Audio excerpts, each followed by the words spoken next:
Welcome to Town Hall 32, brought to you by CUNA Councils, which next week is the CUNA Tech and Member Experience Operations Council, which I will be hosting, and I'm very excited about that. And I'll be hosting it on my birthday. I'm turning the big 5-0. I am learning that as 5.0 is not an upgrade. Like if you get a new phone and it's a 5.0 and you had a 4.0, that would be a good thing, but that is not good apparently in human years. I'm expecting the 5.0 version to be full of very similar bugs to the 4.0 version, but worse. And so I'll be doing a lot of QA for those of you that haven't hit that yet and let you know what I find. Also, Member Pass, which is becoming more and more important. I mentioned last week that David Birch, myself, and John Ainsworth were having a discussion, and that went really well. We had a long discussion about claims and what's going on out there. Turns out there's a lot more going on in identity between Canada and here as the virus progresses, and the need for being able to identify people that have been vaccinated, blah, blah, blah. Very interesting stuff. If you have not checked out Member Pass, I highly recommend that you do. It's a great way to validate your members. It's more secure than any password. Obviously, Best Innovation Group, which I'm very excited to announce. We've been doing a ton of work with Alchemy. If you're an Alchemy user and need some help building things out, man, we're getting good at that. So call us. We're down for building things on their SDK, and they're down to let us do it. And then finally, the one and only, a very close friend, someone I've worked with for close to 15 years. Many moons, sir. Many moons. Many moons, Michael Wasson. So that's our sponsors. You want to roll on to the next page here? It's a picture of me and Mike. You got rid of it. Oh, I was hoping you got rid of it. If you take a screenshot of this, and if you have any, like I found a camel spider in my house. I don't know if you've ever seen one of those. What? I used this picture, and he left. He just took all his friends and he left. He packed right up and left. So I had some black widows under the house. I used Mike's picture. Turns out Mike's better for black widows. I'm better for camel spiders. It turned out there was actually Scarlett Johansson living under my house. Anyway, let's move on.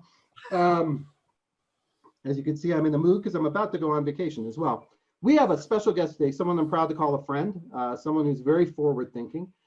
Bradley is the CEO of Nashville-based Score Publishing and the host of the popular show This Week in Voice, where he's had folks like Mark Cuban on, all kinds of voice tech people. And Bradley has been someone who's really helped me to navigate the voice tech and AI communities. And I asked him if he'd be willing to come on this week and talk a little bit about kind of what's going on out there. And Bradley doesn't just deal with finance industry, he also crosses all the industries. So welcome, Bradley.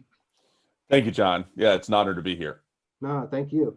So let's move on here. And I think that's our last slide. So, okay, Bradley, so here we go. What we want to talk about today, or what I'm interested in from your perspective, is we really have seen like a lot going on in the touchless kind of world, right? For example, for those of you who haven't looked, Redbox. Redbox is the red box that's outside of your local 7-Eleven or store, I assume. Andrew, you got those out your way? Right? And so, yeah, those are made by NCR, aren't they, those machines? Yeah, they are. Yeah. And overnight, I don't know if you noticed this, but overnight they upgraded to touchless. They made it so that you didn't have to touch the screen at all.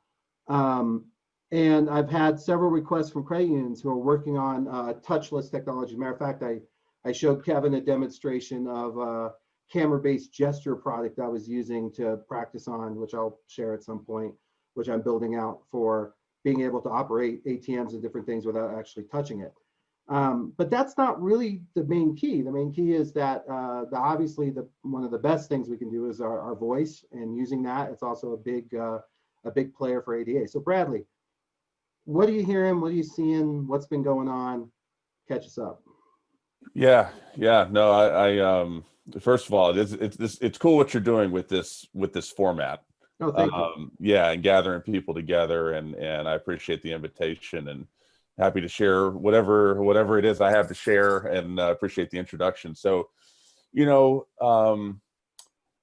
I think across the board, what we've seen in every sector, and just what COVID has brought us personally and professionally, is that the trends that were already underway pre-pandemic have been accelerated during the pandemic. And, I was reading an article the other day, it was more a little bit higher grade than an article, more along the lines of a full-on paper, talking about how if you talk to various academics and technologists and people who have an opinion, the general consensus is that technology, has evolved 5 to 10 years in 9 months. So 5 to 10 years, and of course, different sectors are different. It's not one size fits all, but quantum leaps have been made over the last 9 months, and touchless is one of those things. My wife turns 40 this weekend, and so we're getting on a Happy plane. birthday. Yeah. And I turned 40 earlier in the month, so I'm version 4.0 is far inferior than the versions before that. But anyway, so we're going to go to Vegas, and we're going to see what that's like. Getting on a plane, going out there, and my wife is much more paranoid about the disease than I am. She's been researching, who has got what sort of technologies. But I can tell you, there's plenty of companies that are in the voice and AI space that were working on different things in unrelated sectors, and just stopped completely when the pandemic hit to start working on, there was different aspects of touchless. One in particular that I'm thinking of almost stopped their entire operation of essentially creating voice oriented software for the car, and instead pivoted almost fully, not quite fully, but almost, to touchless elevators. And Wow. touchless, bringing voice into the elevators. You don't have to touch those grimy buttons and all that. Wait, but how am I gonna, if I'm that little kid that wants to press all the buttons, how am I gonna do that? Well, soon the buttons won't exist. So, you solve that problem. And, So press all the buttons won't be an intent. That's what it is. yeah, pretty That would be a much. command. No, but a lot. I'm sure you're seeing this with there's a lot of aspects of modern banking and finance where that voice has things to offer.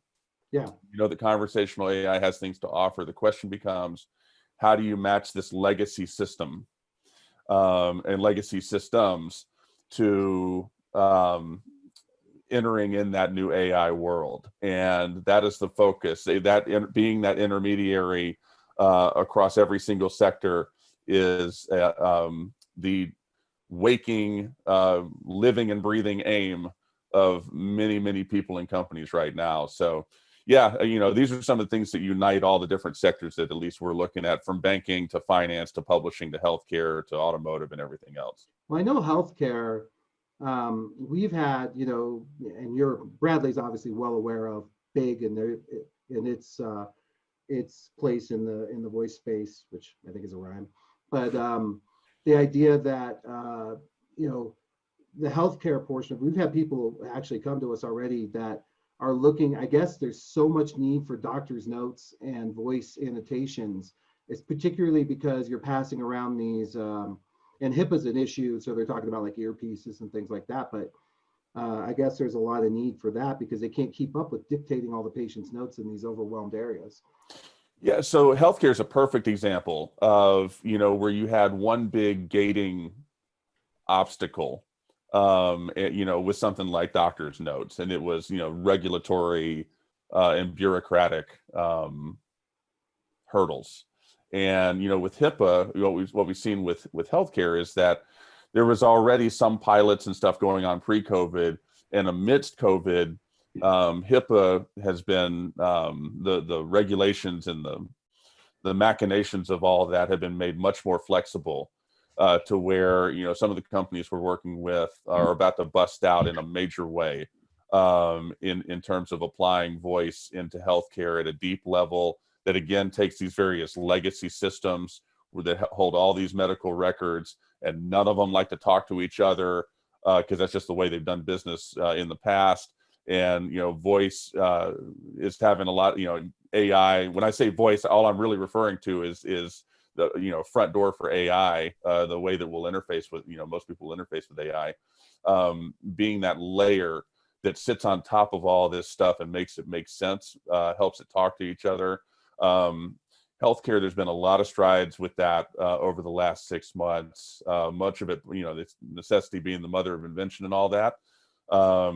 And so I think that becomes a good model for fintech, and banking, where people aren't dying. If my bank, it's relatively hard to access my banking information and so on. But the lessons coming out of healthcare, I think, will be directly applicable to banking in that sense. Yeah, we were, and Andrew Andrew was saying that with your elevator example, and I've seen this before, where they know where you're going because you wave your card at it, and then you talk to it or something, and it's going to know what floor you're on. What's interesting, Andrew, is did you know that there is a proprietary algorithm for elevators, particularly in places that have 4 or 5 or 6 of them, and how many floors they have and where the elevators get stationed, so that they can give the quickest use to all the different people? Great. Now I'm going to think about that all day. Yeah, it's pretty awesome. You should look it up. Yeah. There's a name for it. Back to Bradley there, though. So Bradley, it seems to me that we're kind of missing a key component of all of this, and it seems like it's starting to happen, which is voice recognition. To me, that's kind of like what voice recognition is to the voice space, what reusable rockets is to SpaceX. Have you started, that to me opens up the door for HIPAA, for a lot of stuff. And I see, and I know you've talked to me about, we've talked about this before, but digital IDs and a place to sort of have a portable voice print, if you will, that can be accessed by, say, a hotel, so that the elevator only responds to guests. How do you see that progressing? Yeah, so it's a fun part of this area of emerging technology. The way I describe it is this yin and yang between, there is a whole raft, a whole rat's nest, a whole whatever group noun you choose to use, of companies that all they do. A business of weasels. Did you know that's a thing? That's what if you have a multitude of weasels, they're called a business. That was originally going to be Big's name, was a business of weasels, but we decided against it. Some people would find that to be apt for some of the things I'm about to say. So, there's companies that all they do are figuring out, if we hear a voice, is it authentic? And they've come a long way. And I would say they sort of have the edge at this particular moment over the other equally large group of companies that all they do is figure out, if there's a voice, how do we spoof it? And there's a lot of legitimate reasons for doing that, and then there's a lot of illegitimate reasons for doing it too. But you have companies like Vocal ID out of Boston, where if you're diagnosed with any number of diseases that ultimately will take your voice away, there's several. For This Week in Voice VIP, I wrote a letter recently about Linda Ronstadt, and how Parkinson's, or something similar to Parkinson's. At first I thought it was Parkinson's, but it was something else similar. Either way, it doesn't matter. It's taking her voice away. And what Vocal ID, really leading the way, there's other companies too, is you go to them and you basically participate in this sort of machine learning process, and it then captures your voice. And you can just imagine how that would impact somebody like a Stephen Hawking, who, lion's share of his life spoke with his computerized voice. If he could have spoken with his own voice, that would have made a big difference. So you have these two different groups of companies, and ultimately their output diametrically opposed to each other, and that's going to govern everything. Because you're right, the sort of the brass ring for voice and AI is, in one sense, eliminating passwords, for a lot of things. I want something that I want a context-driven AI. So Alexa, and things like that, you ask a question, you get a response. This call and response, it has limited use. The next step is getting into more context heavy, proactive rather than reactive conversing with our technology. And inherent in that value proposition is the idea that we're not going to have to say a gazillion times, or prove a gazillion times who we are, that is doable with our voice alone, maybe with other two-factor, with face or so, text or something else, but ideally just voice alone. And I do think we're going to get there, but I will say this: if you talk to people who work in security or authentication, they're very quick to tell you that they, and many will cite historical sorts of arguments that even once voice gets to the point, which they believe it will, some might say it's there already, where it can recognize you and authenticate you on the sheer basis of your voice alone, that there are many other intervening reasons to require that be two-factor anyway. So it's interesting, but I think we're making our way there, and through COVID, we're making our way there a little bit faster than we otherwise would have. So while you were speaking, I captured your voice, and I'm not kidding here, and I know Okay. you know that, but not everyone else will. And so let's see if I can make myself sound like you. So this is a deep voice fake that I've been working with. So let's see. So I took this one. I'm gonna take the generated, and I'm going to synthesize and vocode that. So now what's happening is this is using the machine learning project, but I actually did it with only a little bit of his voice. So let's see if we can get it. Should be able to hear it here. It's loading it.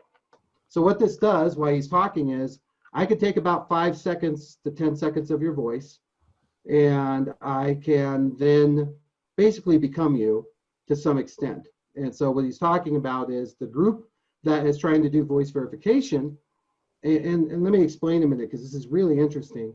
They want to obviously prove that, Mike Lawson is Mike Lawson. But there's also a group that would like to impersonate Mike Lawson. For the same reasons that you want to do Linda Ronstadt, wouldn't it be nice if there was a Mike Lawson AI assistant? Here we go. I'll play it again here. So it was really low because when I recorded him, he was low. I'm not sure let me see if I can make sure it'll play. So 1 second here. It did work though, and it actually sounded like him. So 1 sec here. Let me share the computer sound, and I'll play it again. So should just run one more time, and when it does, I'll shut up. I don't know whether to congratulate you or apologize to the audience. So yeah, but the whole point is that wouldn't it be nice if, say, Mike had a need to call in to get a payoff from his credit union, and he didn't have time to do it, but he sent his AI assistant to do it.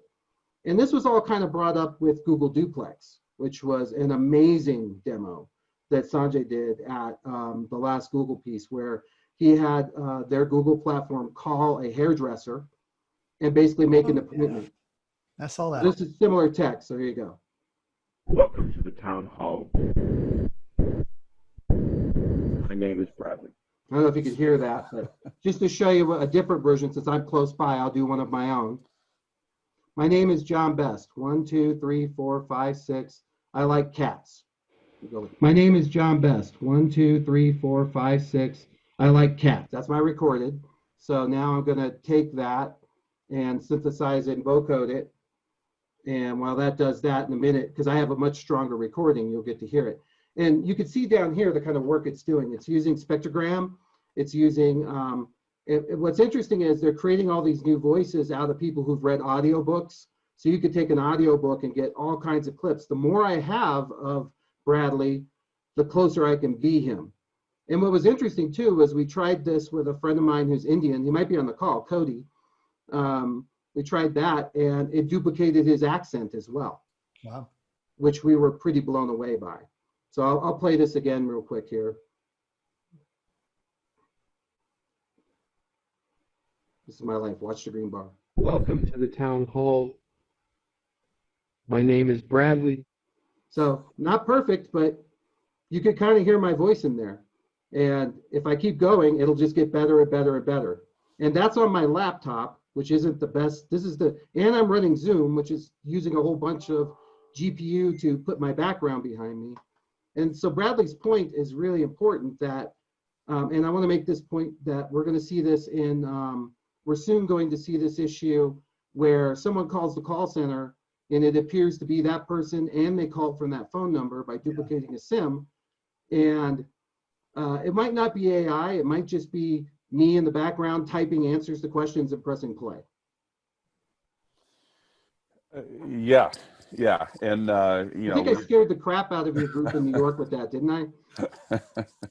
I did this at one of your presentations, I believe. Yeah, and you know, there's sort of some memes that have gone around about scaring people on Facebook and stuff like that, saying don't answer the phone, or if you answer the phone, don't talk a bunch because it could be somebody recording you.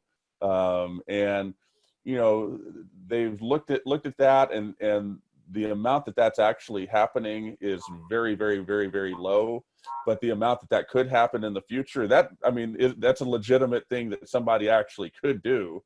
Well, this is a GitHub. I had to do some work to get it to work right, but this is free and available open source software. Yeah, so this is going to be one of those things where, and it's not just somebody's voice; it's all aspects of our existence. It's you think we have questions about data now, no.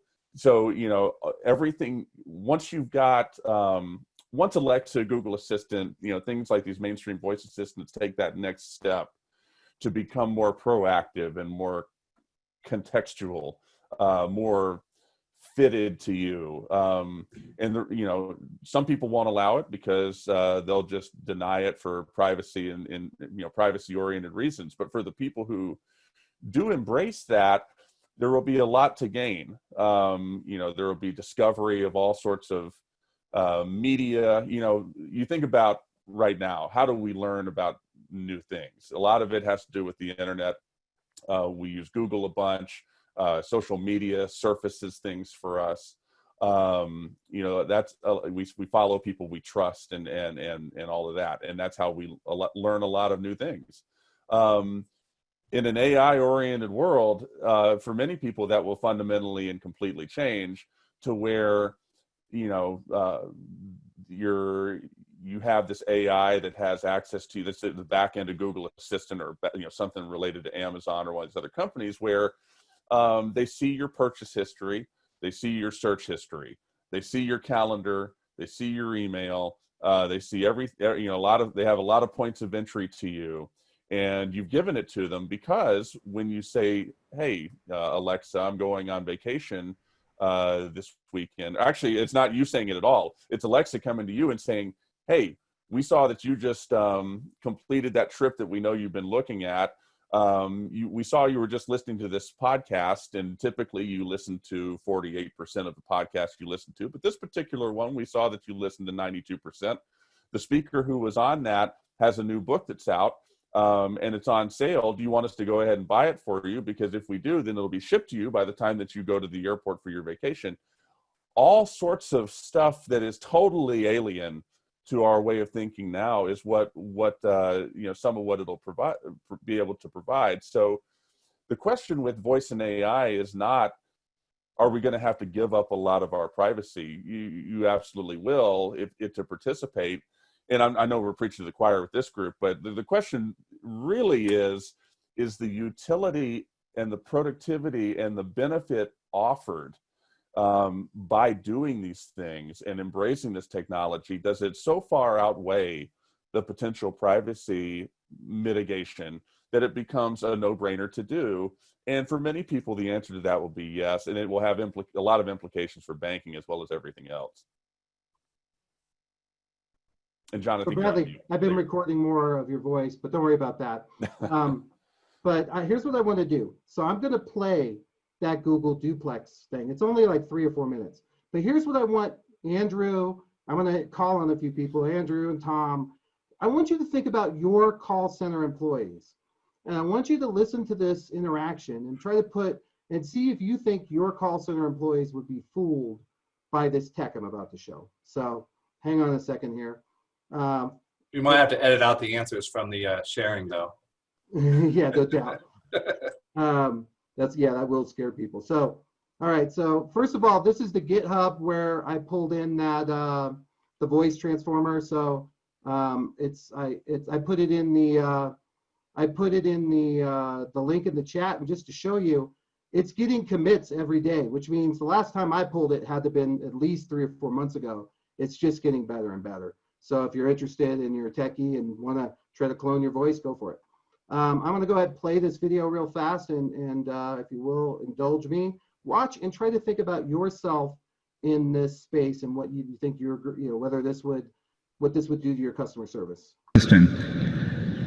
As I said earlier, our vision for our assistant is to help you get things done. It turns out a big part of getting things done is making a phone call. You may want to get an oil change schedule, maybe call a plumber in the middle of the week, or even schedule a haircut appointment. Or pay a bill, or call your credit union. We are working hard to help users through those moments. We want to connect users to businesses in a good way. Businesses actually rely a lot on this, but even in the US, 60% of small businesses don't have an online booking system set up. We think AI can help with this problem. So let's go back to this example. Let's say you want to ask Google to make you a haircut appointment on Tuesday between 10 and noon. What happens is the Google Assistant makes the call seamlessly in the background for you. So what you're going to hear is the Google Assistant actually calling a real salon to schedule the appointment for you. Let's listen.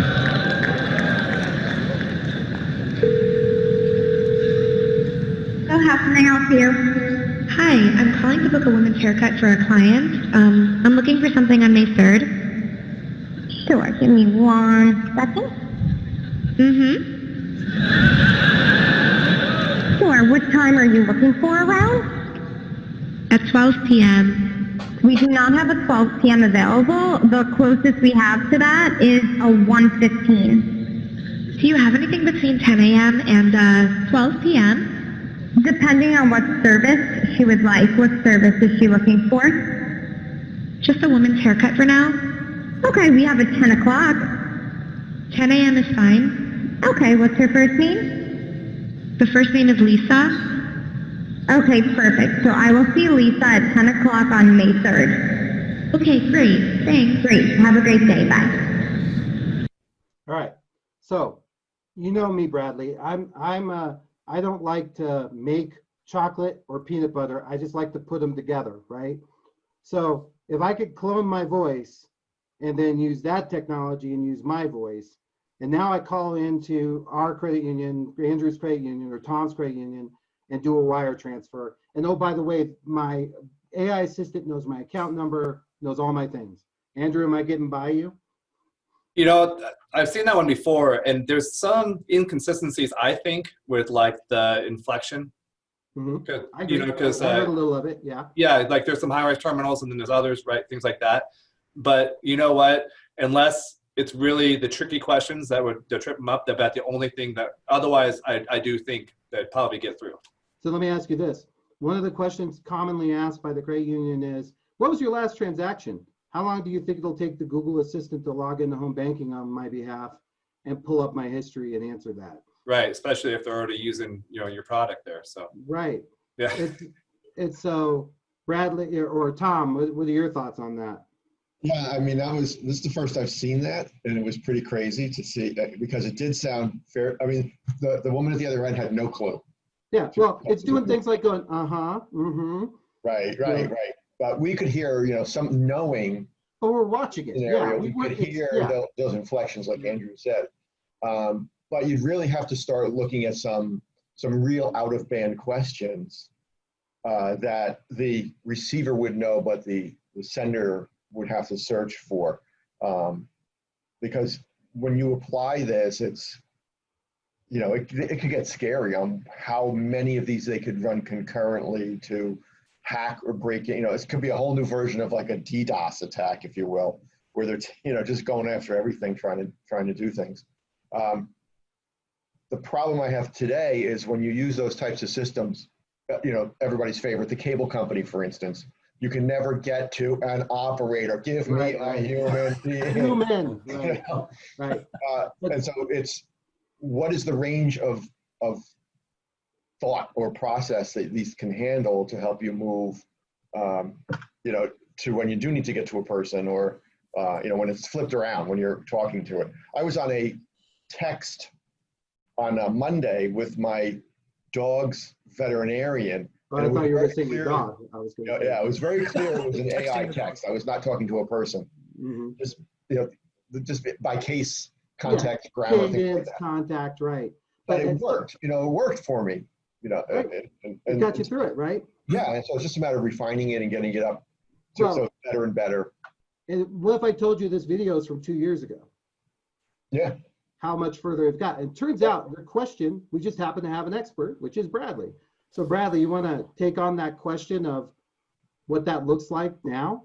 Yeah. So, and that's a legendary, that's one of those clips that will go down, like Steve Jobs introducing the iPhone. Yeah. That's a seminal moment there, not just for what was being shown, but just for the violent reaction that took place after that. And give everybody a little information about that. I'm not sure everybody knows. Yeah. So after that presentation, there was just a very strong and immediate backlash from all kinds of people, just public in general, but also many sort of business folks and executives saying, what, you'd be, really afraid, honestly, of what is Google about to do? Is Google about to make this available for everybody? What thoughts gone into this? Our business is completely unprepared to deal with something like this, just turned loose and all those sorts of things. And so Google ended up basically tabling everything with duplex for some amount of time. That presentation was in conjunction with rolling out duplex, I think, in 4 or 5 cities in some sort of limited geographies. And they stopped that. And then they just basically let things cool down. It's like the Victor Hugo quote, a mind once it has imagined a new thought never regains the same dimensions. The fact that this had been introduced to everybody allowed things to sort of take a new shape. It's just Google had to let things cool off, which is what they've done. They've started rolling duplex out much more quietly, no presentation this time, and it's been very successful. They'll continue to roll it out. So Bradley, I will say this: could they have somebody already called? Could Google have already called a credit union, you think, or a bank? It wouldn't be a surprise. Yeah, I think it's probably guaranteed because Google is using it themselves on their own back-end data management, like somebody like a Yext would use, or these data aggregators. Google Duplex is used by Google itself to make calls that are aimed to corroborate information that it's scraping off the web. But I'll say this too, there's a company that we're working with called Cyrano.ai, if you care to look at them. Cyrano in Cyrano, kind of a thing. Yeah, based on the literary reference. Thing. Got it. I'm not that smart, but I almost understand that. I saw a movie called Roxanne once. I think that's what it was about. Yeah. So what they do, and they're not alone in this. There's several other companies doing this. Basically, any text or audio output, their software is being used to analyze that in real time for what they broadly call customer insights. And call centers is a big area where they're being used. And so you can imagine, so one of the things with AI is just to reduce that surface area of the customer talking to the human being for only those things where it has to take place. So increasing the efficiency of the call center is one of the big promises of AI. We've seen there's companies working on that. But when that human being, when the system enables you to talk to a human, finally, that human being able to understand and have much greater control, much greater insight over that conversation, really is a portal to a lot greater outcomes, in that interaction. And so Cyrano will sit there and tell you, okay, now, we're looking at this customer's record. We've got the previous data on the customer. So on the basis of that, we can tell you this. But the customer's tone, the words that they're saying, the way that they're saying it, the time of day that they're calling you, all this sort of stuff, we predict that the customer will be wanting you to do this, or this, there's a predictive aspect to it. There's a management aspect to it, and really some cool things that they're doing. And as you look at that clip from Google, just thinking about it, it's important to think about it from not just the words that are being said. And yeah, it's cool that Google Assistant can, without much problem, take whatever words come out of the mouth of the human being and adjust. But when you start to think about Google simultaneously processing other things that are not being spoken about that human being at the same time, then you really start to grasp what the full scale of what customer service and call center type of operations are going to look like moving forward. So I'm gonna come up with a couple ideas that's gonna freak everybody out real fast. The first one is, let's say I'm trying to get a loan, okay, and I call into Tom's credit union. Tom, I want to get a loan, and I've been told no the first time. We had this conversation a couple weeks ago. But what if the Google application starts to figure out, like, hey, Jenny here gives more loans to a male voice over the phone, blah, blah, blah. And so if I call and also if I act this way, I got a higher likelihood of getting it through, That's one aspect of it that's kind of crazy to think about from the data standpoint. The other aspect that I find very interesting is we're already seeing these products start to enter. There's products right now like Tether that will review a conversation that a call center person has and tell you whether that person was upset or whether they, for whatever reason, reacted badly. I think that'll wind up looking at like routing as it relates to this. But here's a concept, Bradley. I think you and I have talked about this, but I'm gonna throw it out to the group, and I'll use Mike Lawson as my bouncing board. So Mike, one of the biggest unicorns that we always hear about, and you've probably interviewed 50 people who proclaim to have these products, which is the switch kit, right? Yeah. So the switch kit, you want to explain what the switch kit is for everybody? Me? Yeah, why not? You talking like Switch Think or? Like, no, like I just joined this credit union and, yeah, they want me to move all my stuff from all. Yeah. Don't make me have Andrew do it. I'm trying to give you some FaceTime here. Don't make me. Well, it's basically a kit that allows you to transfer from one financial institution to another. In this case, if you want to transfer your bank account to a credit union, there's a switch kit. The credit union has a switch kit for that and makes it really simple to use and simple to switch. They wanted to make it as easy as possible for the consumer to join a credit union if you're coming from a bank. Andrew, is that a real thing? Does that exist? No, because there's always a human process in there. So they talk about online, they talk about automatic. We've even found the best thing to have is still just a little sheet of paper that's like, okay, here, and then we'll help you through it. So, Andrew, can you see where I'm going? Am I right that this would be the fix to that? Yeah, it would help because it would make those calls for you. You'd have that human element still in there and still be an online process for the member or an immediate process for the member. That'd be great. Right. So imagine that you join the credit union and we go, great. If you'll give us all your information about your other bank accounts, and by the way, we already have it because we pulled your credit report and we have all the trade lines. If you're going to sign this and let us call on your behalf, then we turn Google SwitchKit Duplex loose, and it keeps calling all the banks and trying to move over. Because the thing is, they're never going to build a technical way to do that API because it's not in their best interest. It's the same reason that Andrew has his turn off e-statements buried 6 levels deep in his home banking because he doesn't want anybody to turn it off, right? And so, as I went to a banking conference once, John, they talked about building fences around products. Yes, exactly. Yeah. that you don't want people to turn off, and you're never going to create some API that allows your customers to escape, right? And escape's a bad word, but let's go with that. Capture business model. So Bradley, what do you think about a concept like that? Where are you following along, by the way? I think so. I guess my immediate response to that is that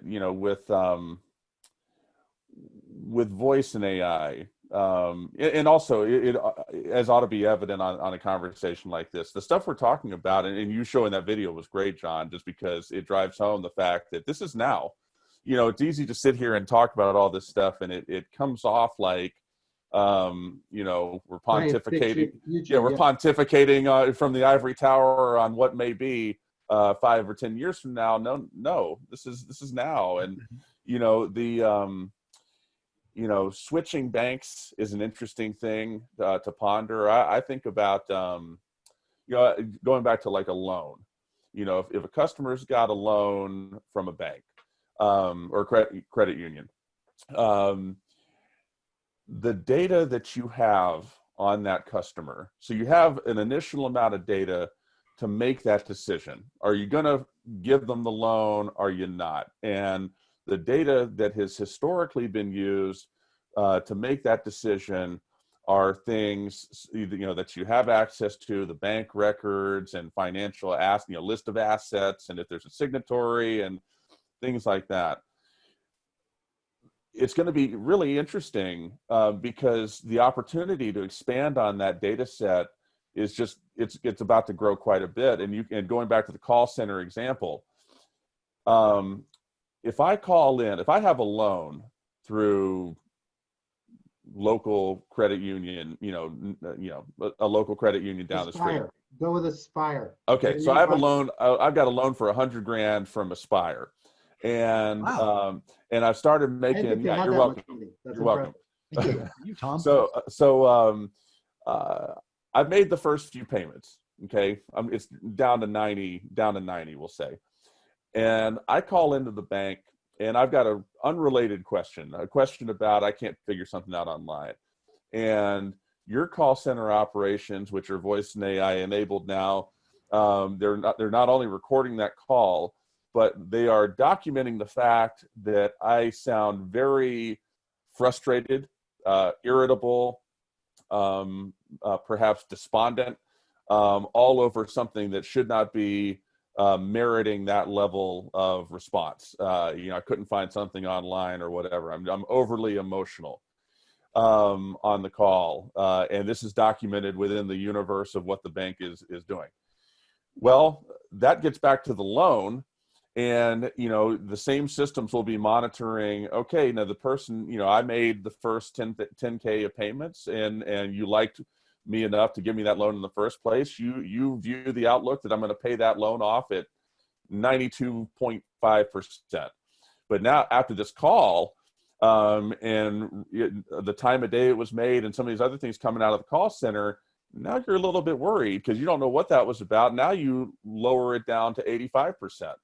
And then maybe you see my balance in my account gets down to a certain level, and all these things come together to where now the person in the branch, it hits some sort of threshold to where, hey, nothing concrete's happened yet. This is all sort of predictive analysis, but you know what? Maybe it's worthwhile to pick up the phone and call this customer and just sort of say, hey, everything good? What can we help you with? That sort of thing. So the customer service aspect of what the bank and the credit union is able to do off of the basis of voice and AI oriented data gathering goes up quite a bit. And, some people would look at that and call it incredibly intrusive and akin to 1984. But, and they wouldn't necessarily be wrong. But the fact of the matter is that the person ultimately is going to be able to be served better through that happening. And so, that's an example that sticks out to me that maybe is illustrative of some of the things that financial institutions will have to think about. So the concept I think that's fascinating here is that this idea of the metadata that's in voice, right? Because we communicate so much alternatively beyond our words. And the fact that we're able to intuit that with systems now is pretty crazy. However, now that I know that, I will always be the most happiest person when I speak to the, but to your point, I do believe that metadata, and here's the other problem when you talk about the 1984, and I'll throw this at Tom and Andrew. Tom, if all of your competitors are doing it, what choice do you have? Because it increases the margins. I mean, at some point, even though it's not, maybe you don't feel like it's, maybe your board doesn't feel like it's the right thing, and you're not the best example, but boards traditionally in the gradient space, Bradley, will really struggle with the concept you just said. But the problem is if everybody else is doing it, I don't know, Tom, you want to speak to that just for a second? Yeah, I think at some point it does become, it'll wind up being table stakes, like many of the other things that initially are, at least, mobile banking. It was, wow, really cool. And now you need that as such basic service you need to offer to your members. And this could be, as it becomes more ubiquitous and better quality, could go right in. And of course, price comes down, which happens with all this, which will be a key driver. What's the cost benefit? This will become that type. This has the potential to become that type of thing. And it can be used both ways, inbound and outbound, which is really nice too. Well, and would you see that driving like the new CECL components? Well, I was thinking about from a loss. So taking off Brad's example, he has a car loan. Let's say it's a car loan with us. And all of a sudden through our AI, we start seeing that his ACH payroll deduction stopped. And his average daily balance went from 2,000 a day to 1,000. Well, maybe he lost his job. And we're also saying this car loan, he's upside down because we pinged NADA and see that the average book value of this thing is 20,000 and his loan balance is 25. Well, I'm going to push a call out to him and say, and the way the call is presented can be either very aggressive or can be very helpful, and say, hey, we're calling because we see these changes. Can we help you avoid a credit issue by working through understanding what your problem is today? And then how can we then lower your payment, give you a deferral, whatever the situation might call for.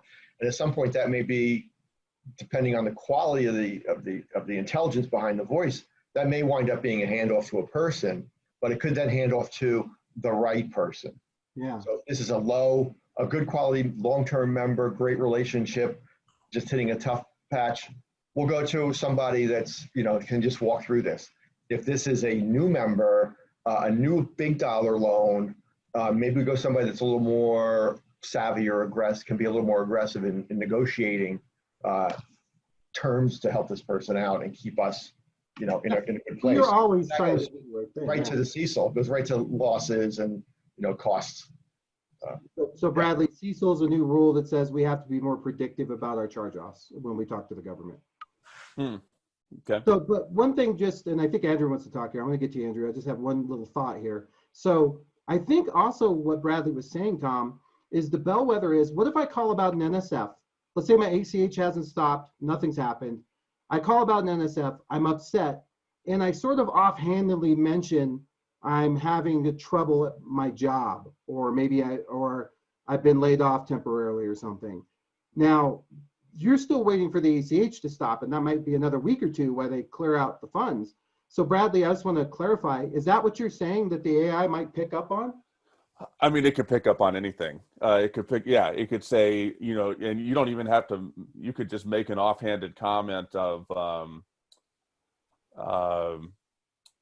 well, that figures, or that's how my life is going these days. Yeah, exactly. Yeah. So that's my life now, something like that. Bradley, are you wearing pants? I need to know. I just saw your knees. Slightly worried. Yeah, I'm wearing shorts for we don't allow proper Zoom attire, John. Yeah. So you could make an offhanded comment that you wouldn't necessarily think signals anything, but the machine learning algorithm behind the AI realizes, no, wait a minute, the last 108,000 people who said something like that, 88,000 of them went on to have some sort of negative credit repercussion over the next 30 days. So, you know, so there's all sorts of that stuff. And, you know, the other thing too is, you made the comment earlier about how there's a lot of data you can glean from voice, and one of it certainly is educational level. And this is where it starts to get pretty heavy, and making sure that these things are regulated and you know, No, they're not like grading my grammar when they call them, are they? Well, yeah, you know, because this stuff is so ripe for manipulation. It's like if I show up at you know, a bank or credit union and I want to get a loan, and all of my stuff checks out. I've got the assets to do it. I've got everything where you would normally approve of, except when I, you know, maybe it's a pre-screen I'm calling, and I speak at a 5th grade level. What does that mean? You know, and maybe the AI is telling you that everybody else who's called us who speaks at a 5th grade level pretty much hasn't cleared the hurdles at all. And those who did, there was some problem. I mean, you can go down the rabbit hole as far as you like. The fact that the actionable takeaway is that, you know, there's people working on providing this data now. If that fits what you're doing or looking for, if you thought that would be helpful for your call center or what you're doing from a banking or finance standpoint. And the questions of moral quandary, you know, the moral quandaries will continue to grow. Andrew, I want to take the last 5 minutes. I got some more questions. Andrew, do your thing. All right, yeah, I just had a question mainly with Bradley, and what he just mentioned fits along with that. With all the metadata, with all the information that's there in the voice, how long until it's regulated like a GDPR or something like that, to where, because, you know, like, what if even HIPAA things, you know, there's strong correlation with this catch in the voice is related to throat cancer or something, you know, things like that. How long until we get to that stage? Yeah, we're pretty close. I mean, I think that we might have already been there already. There were 2 factors. You know, COVID has sort of thrown things off, and, you know, not to get political about it, you know, we have a president who is not that technologically savvy.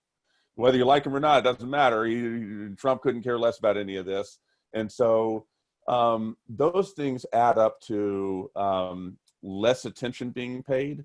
Now, I and many others are of the mindset that no matter who the president is in 2020, I forget what year we're in, you know, no matter who the next president is, Democrat or Republican, there will be a lot of pressure on that person to heavily regulate big tech, break up big tech, potentially 80s style, or do other very significant things to them to cause them to not be so large, and so immune to government efforts to try to get them to act in a responsible fashion. So when that happens, that's going to have a cascading effect on voice and AI, which is owned by all the big tech. So you do something to Amazon, Google, Apple, Microsoft, you know, Samsung, you wouldn't, but you know, you start to act for Facebook. Thank you. Yeah. So you start to do some, you know, take these measures, and it just works its way down, you know, to everybody. And that's the first thing that I think has the potential to cause these regulations to get into like the banking circles and whatnot. Because if you're regulating what's, you know, allowable for something like Alexa or Google Assistant, you got to think through a whole lot of things. And that's, you know, to me, that has a lot of potential to impact a lot of sectors, including yours. Bradley, I can't thank you enough. What a really cool show. What I'd like to do for the last 5 minutes here, one, because he talks to everybody, like talking to Mark Cuban, like he actually just picked up a phone, called Mark Cuban, got him on the show. And Mark Cuban's super interested in voice. I'd like to hear just a little bit about that, but most importantly, 2 things. Where can people find you? Talk a little bit more about your show, and maybe talk a little bit about Cuban, and then what's the coolest thing that you've seen, and try to wrap that up in 5 minutes. Sure. Yeah. So, and John, thanks again for inviting me to be part of this. Really cool. You know, you've seen a lot of different people try things with virtual events, and some works, some doesn't. This is great. Kudos to you for that, and thanks for inviting me. It wouldn't work without guys like Andrew, Tom, and Gary Coates, and Jonathan, and all the other people that show up every week. So, and people like you that give their time. So I'd like to take credit, but, and also even despite Mike Lawson. So. Well, I appreciate it. So what I'm doing is I'm throwing in the chat my newsletter, which I write. It's a daily letter to the voice and AI communities called This Week in Voice VIP. Yeah, there's a paid version of it, but if you sign up for free, there's a free tier as well. And if you sign up for the free tier, you get plenty of good content too. And if any, if you're still here, this long into this conversation and you haven't been run off already, then you might enjoy that. I do want to say something else. Right now, we're working on, we're going to have an event called The Voice of Customer Service, and it's going to be December 9th and 10th. And we're working on this right now. Actually, before this, I got off a call about that. It's going to be a virtual event talking all about how basically exploring out the omni-channel customer journey is, I think, what we're the tagline of it. And it's more than just voice. It's a lot of different technologies that collectively, people will be interested in. So keep an eye out for that. And then, if someone wants to reach out to me, I welcome that. I'm going to put my email in the chat as well. So yeah, and if you're interested in the Mark Cuban interview, that's definitely the highest profile person that I've spoken to as part of This Week in Voice, the podcast, which starts season 5 shortly. You can see the branding behind me. You just go to YouTube. I could pull the link up, but you just go to YouTube and search for Mark Cuban voice or my last name. I'll pull the link up and throw it in the chat. But that's gotten a lot of views, and we're grateful for that. And people would probably find that of interest too. Also, you partner pretty closely with Voice AI Bot, the stats platform, which I think is valuable for the credit to look at as well. Yeah, I mean, if you're, okay, that couldn't get that to stop talking there. Now I'm gonna throw the link in the chat. Yeah, so if anybody who's interested in anything that's been talked about here, voicebot.ai, which is a really great website run by a colleague in the space, is pretty much the dominant news source for anything related to voice and AI, and just a healthy site to incorporate it into your daily internet rounds and internet information diet. Really good stuff there. Awesome. All right. Well, folks, we're going to get done a little early here. I really appreciate it. I think coming up next week, because of the tech conference that I'm hosting, that Mike will be hosting this one. Indeed. Next one coming up. And Bradley, thank you again for an amazing interview, and always just being at our beck and call. And certainly we will be involved in the Voice of Customer Service coming up on the 9th, and certainly we'll make sure we keep mentioning it and get the details out there. But he puts on great shows. They're very informative. The speakers he has are fantastic.